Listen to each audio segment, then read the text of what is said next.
दुर्बल सिस्टम मुख्यतः से मलाक्का स्ट्रेट अंचल जो इंडोनेशिया और मालेशिया मध्यभाग सामुद्रिक अंचल रे ही तार अवस्थिति अच्छी 21 तारीख रु आज पर्यंत। आपनको न्यूज़रूम को स्वागत करूची सर। जेबळी भाबे गोटे सिस्टम आस्तिला जार कि सन्या तार अवस्थिति को नहीं कौन कहिबे सर वर्तमान? नमस्कार। जो सीनियर बात्या थिला दुर्बल सिस्टम मुख्यतः से मलाक्का स्ट्रेट अंचल रे जो इंडोनेशिया और मालेशिया मध्यभाग सामुद्रिक अंचल रे ही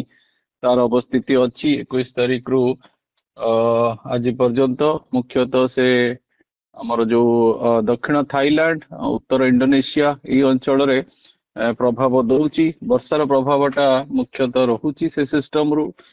पवन रो प्रभाव मत लगुनि किंतु जेहेतु सेटा गोटे पहाड़िया अंचल वर्षार प्रभाव रे भूस्खलन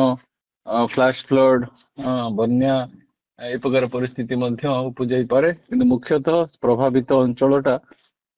इंडोनेशिया उत्तर इंडोनेशिया आउ मलेशिया दक्षिण थाईलैंड ये अंचलटा ही हबार यथेष्ट संभावना रोची। तापर सिस्टमटा दुर्बल होउची। निहाती भावे सर सर आउ एक जो बात्या को नहीं कह जाउची बा सिस्टम को नहीं कह जाउची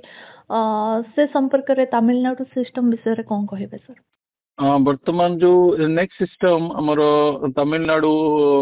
श्रीलंका उपकूलवर्ती अंचल रे घनीभूत होउची जोटा पार्श्ववर्ती दक्षिण पश्चिम बंगोपसागर से प्रभावटा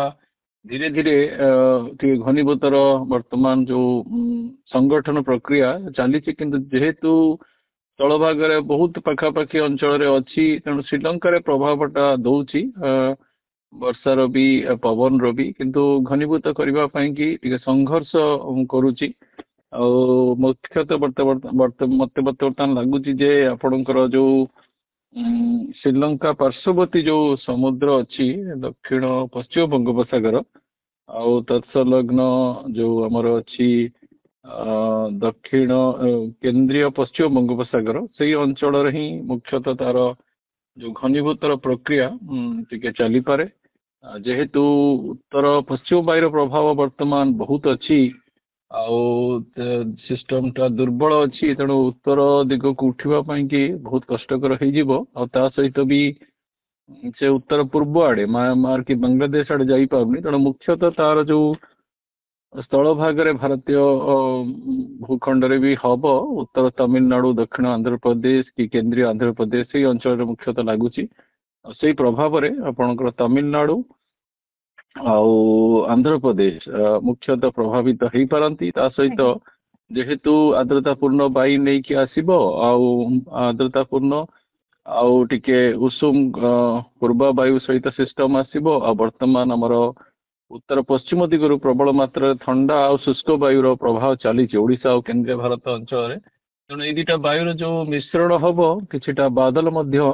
सृष्टि करिपारे ओडिशा उपरिस्थ वायुमंडल रे डिसेम्बर 1 रु नहीं कि 2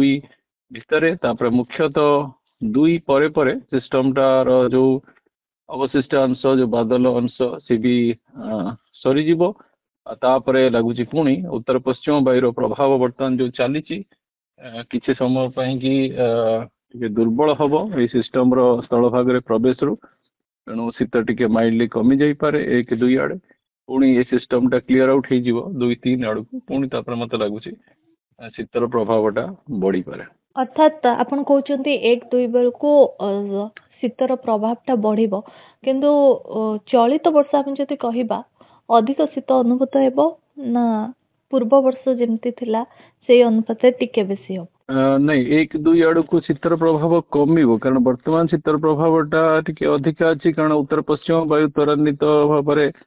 उत्तर भारत राज्य मान जमी उत्तर प्रदेश छत्तीसगढ़ बिहार पूर्व मध्य प्रदेश पश्चिम बंग ओडिशा समस्त अंचल को प्रभावित करुच्ची तेणु जेहेतु सिस्टम टा उत्तर अक्षांश को चढ़ो तेणु दीटा डिफरेंट जो वायु अच्छी मिश्रण हम टिके वायुमंडल अस्थिरता सृष्टि हम बादल सृष्टि हो पारती तेणु से बादल टाक देखिले आपणकर जो बादल वायुमंडल रहे शीतर प्रभावटा कमी जाए तेणु मत लगुच 1-2 आड़े शीतर प्रभाव कमी जाई पारे। जो सिस्टम टा पास ऑन कर तापर पुणी शीतर प्रभाव बढ़ी पारे आपण जमी पचारे जो ओवरऑल जो शीतर पैटर्न जो रोची ऋतुचक्र से परिवर्तन आसिला जे आपणकर मुख्यतः खरा कंडीशन रोचंती तापरे अनियमित वर्षा अल्प जगह अल्प समय बहुत वर्षा हो जाउची आ शीतर प्रभावटा कमी जाउची 4 वर्ष तो बहुत कम शीत रहला ए वर्ष भी मंथा थिला पर्यंत नवेम्बर प्रथम सप्ताह पर्यंत शीत एते कंडीशन रही नथिला आ तापरे जतले मंथा आसन करिगला जतले उत्तर पश्चिम वायुर प्रभाव पड़िला 8 रु नै कि 18 19 पर्यंत 18 19 रु पुणी पूर्व वायुर प्रभाव आरंभ है तेणु पुणी शीत कमिगला बर्तमान ये जो सिस्टम आसूची ये सिस्टम 2-3 पर्यंत रहिबो तार बादल सब मत लगुच 2-3 सुधा क्लियर आउट ही जिवे तापर मत लगुच पुणी शीतर प्रभाव पड़ी परिबो किंतु जेते पर्यंत बंगोपसागर पूर्व वायुर प्रभाव थिबो शीतटा कमी जाए आ आभ्यंतरीण जिला मानकर शीतटा टिके बेसी रहे आ किछिटा स्थानीय कारण भी शीतर प्रभाव को बढ़ई देता जेंति पहाड़िया अंचल किछिटा वेजिटेशन ये सब शीतर प्रभाव टे सामान्य स्थानीय भाव में बढ़ई दी था उपकूलवर्ती अंचल आप सामुद्रिक वायुर प्रभाव थाए तेणु शीतटा कंपैरेटिवली कम रही था आभ्यंतरीण जिला अपेक्षा मोटामोटी लगुच 3 तारीख पर 3-4 पर सिस्टम टा पास आउट करगला पुणी शीतर प्रभाव बढ़िवार मत संभावना लगुच। बहुत बहुत धन्यवाद सर आपन आलोचना पे।